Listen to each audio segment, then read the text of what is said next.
welcome back, Arizona Unplugged channel. I'm here in the mom wagon, the loaner van, heading to work. And this video is going to be a bit different than my typical homesteading video or even current events video. So your boy Vaughn was thinking again. You know, I've talked about this, especially now, you know, homesteading off-grid for a couple years, full-time. And I've talked about it before, about, you know, debt slavery.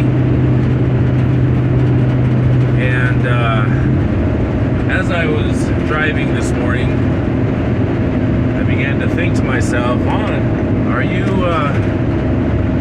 turning into that man that you've always talked not against, but realizing that that's how society is now, working for a living instead of living for a living?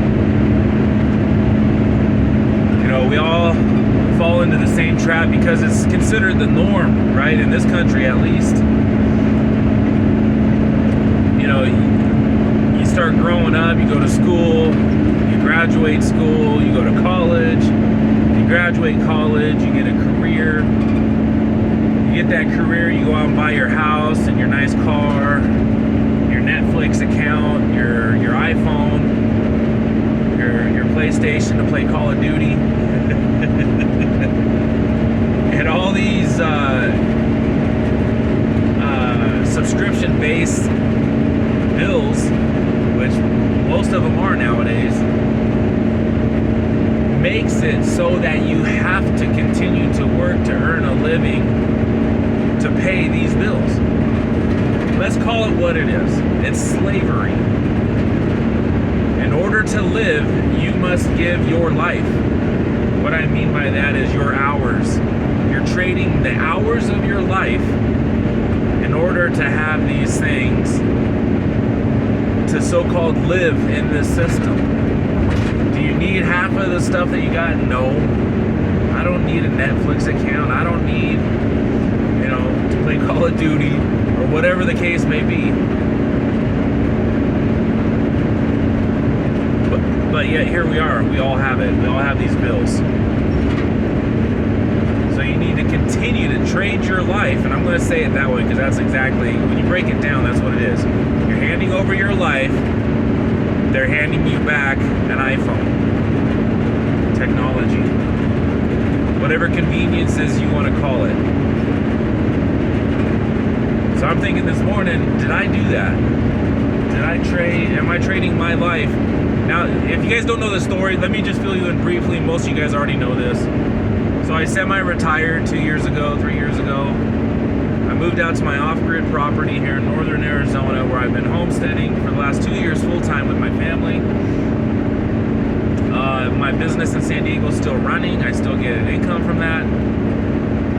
But I chose to get this job, this van, this job that I have, managing a company in a nearby town. But I think it's a little bit different, and this is the conclusion I've came with today. I'm not playing that debt game anymore, and I haven't been for quite a while. I consider myself not a slave, but an indentured servant. So let that sink in a little bit. Indentured servitude, if you guys don't know, you probably learned about it in history class. Became popular in Europe for people trying to flee the monarchies and whatnots in Europe. You know, they promised to give their time to someone who could financially get them over here to the United States, or at that time the colonies, the New World. In exchange for their time, they got passage here, and they were taken care of, you know, food and all that stuff. And they had to work a certain amount of time to pay off that debt, and then you're set free. You're set free. It's a little bit different than slavery. It was kind of the same as slavery, but there was a definite term on it. Whereas if you were a slave, you were just a slave until you died, or until they killed you. one or the other. Indentured servitude is pretty much you're working for someone to pay off what they gave you, you know, transport over here and room and board, whatever, for a certain amount of time, a specific number of days and years. I believe that's my case right now. I'm an indentured servant because I do have a debt, a couple of debts. Main one being my truck, my really expensive big diesel dually truck that's thankfully almost paid off. But I consider myself being in indentured servitude.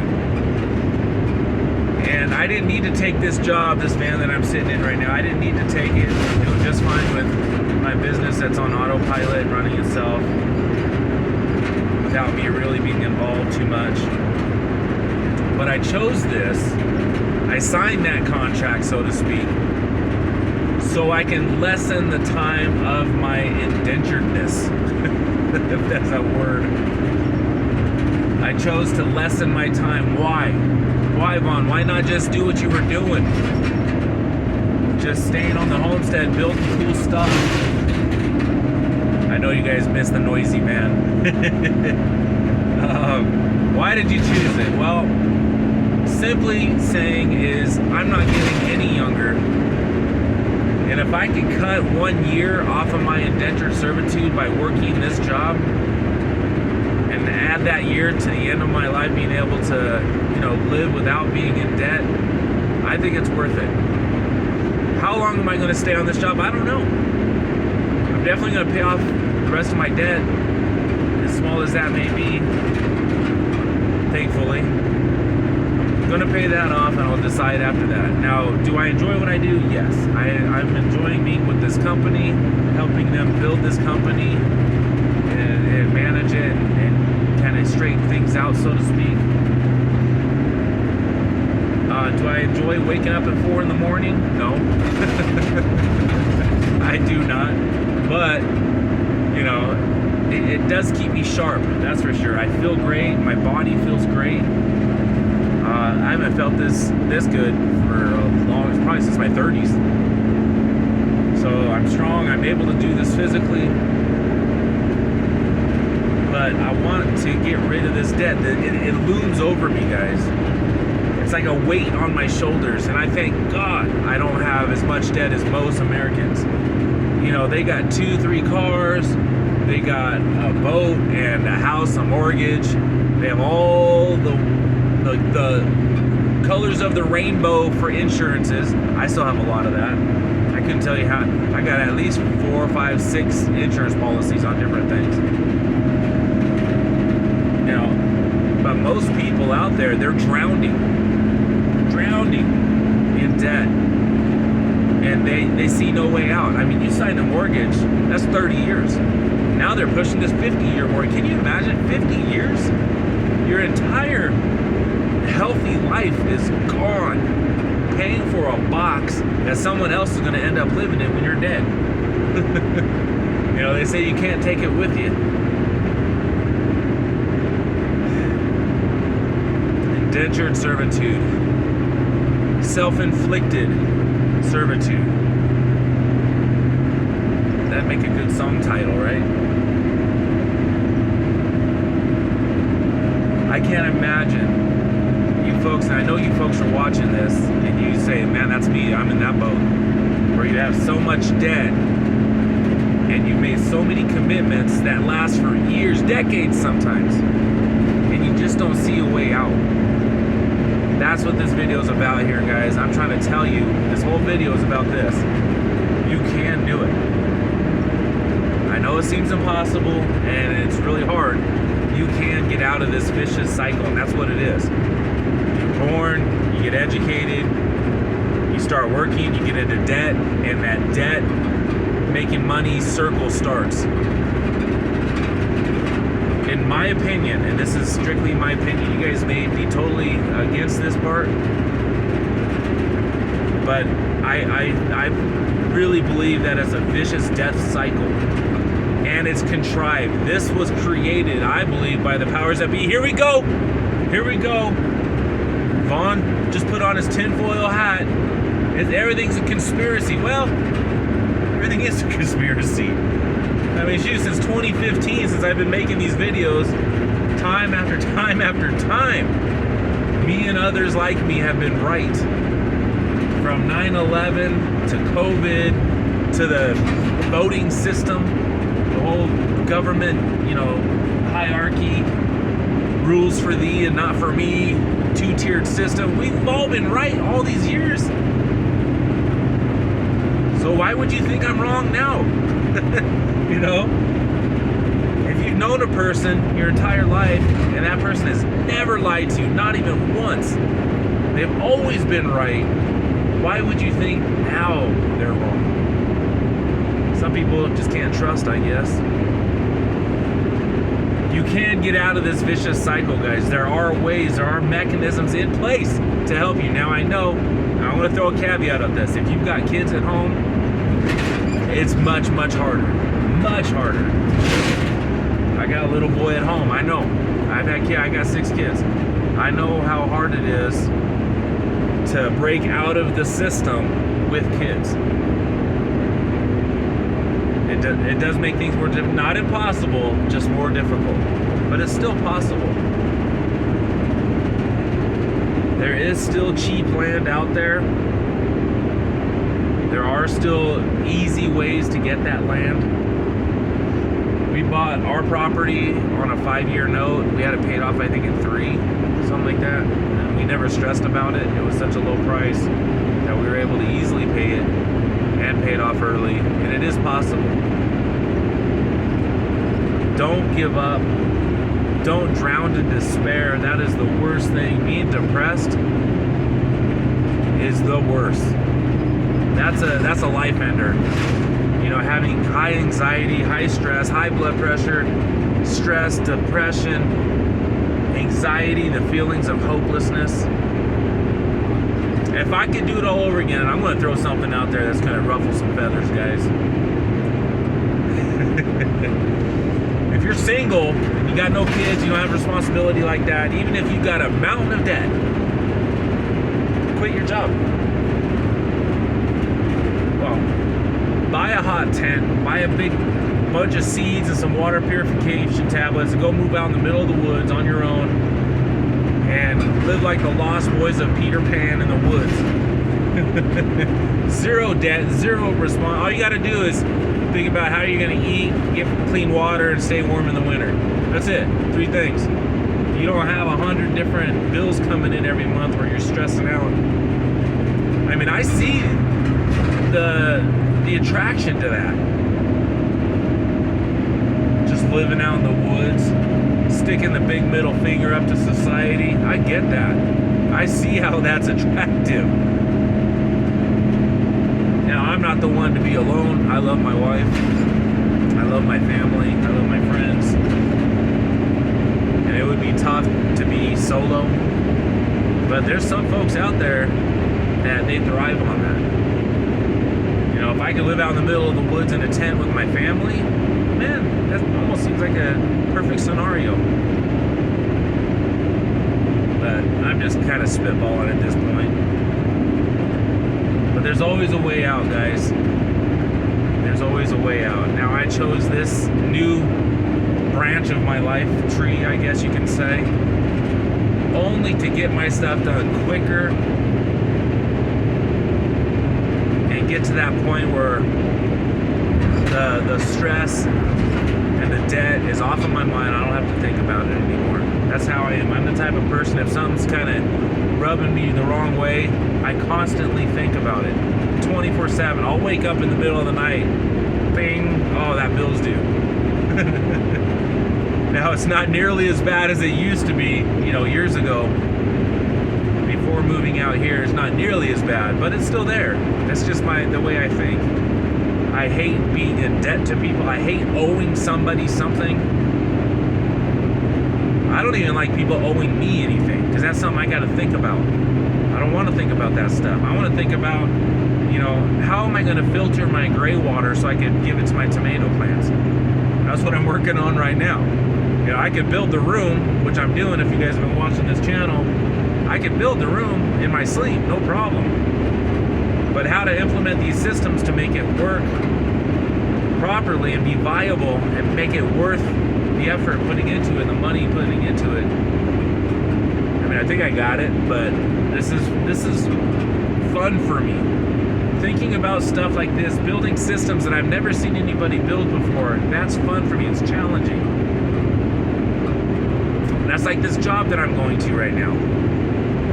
You know, it's challenging in a way where I can stay hyper-focused on a set of goals. In contrast, when I'm running my own business, I got to think of everything. From fixing the toilet all the way up to paying the general liability insurance. And everything in between. I got to think of everything.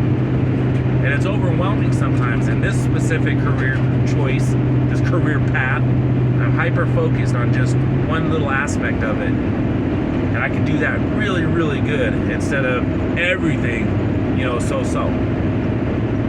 That's just how my brain works. So it is a challenge. It's fun. In a sense, it's still work. I still gotta, you know, punch that clock and do the things laid before me. But it's different. When I'm out building homes or, you know, replacing plumbing systems, it gets boring for me because I've done it so many times for so many decades. It becomes monotonous. It's like I can close my eyes and do it.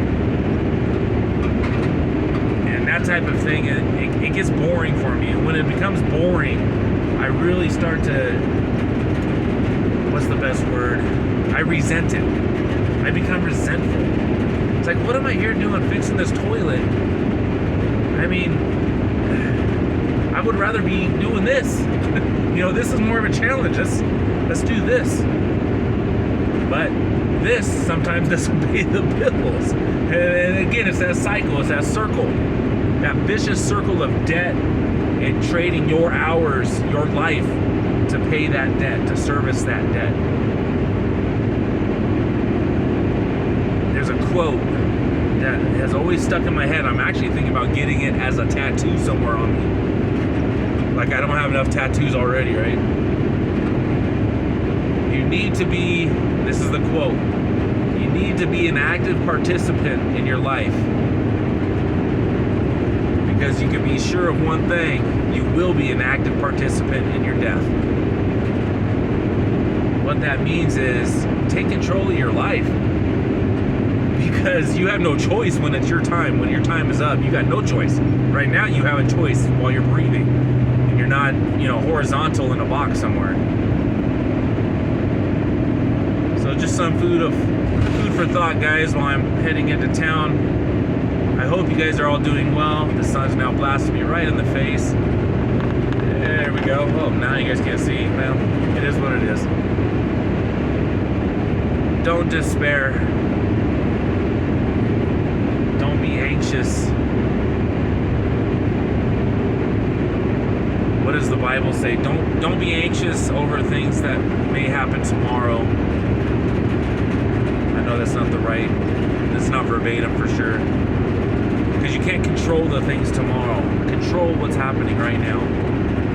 If you're surrounded by debt and trading your life to service that debt and it's getting to you, start thinking of ways to get out of that cycle. We figured it out on our end. We bought a cheap property, we paid it off quick, and now we're not working to live. We already got the living part down. We're working to get out of debt even faster. And that's comforting. So there's your little words of wisdom for the day, guys. If you're new here, please consider subscribing. I know this isn't really a homesteading video, but it is what it is. I hope it helps somebody out there watching this. I'm always up to talk. You can always email me, arizonaunplugged@gmail.com, or put a comment down in the comments box. And if you haven't done so, please consider subscribing. We'll see you on the next one, guys.